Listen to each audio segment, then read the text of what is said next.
1920चं दशक. भारत अजूनही इंग्रजांच्या बेड्यात अडकला होता, पण काही तरुण मात्र शांत बसायला तयार नव्हते. लाहोरमध्ये इंग्रज अधिकाऱ्यांनी लाठीचार्ज केला.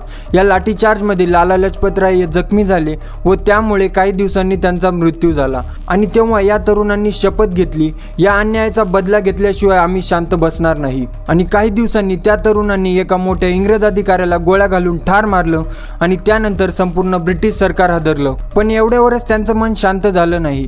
1929 मध्ये दिल्लीतील असेंब्लीमध्ये बॉम्ब टाकून त्यांनी जगाला दाखवून दिलं, आम्ही जिवंत आहोत, आमचा आवाज कोणी दाबू शकणार नाही. आणि ते पळून गेले नाही आणि पकडले गेले आणि फक्त 23 ते 24 वर्षाचे असताना त्यांना मृत्यूदंडाची शिक्षा झाली.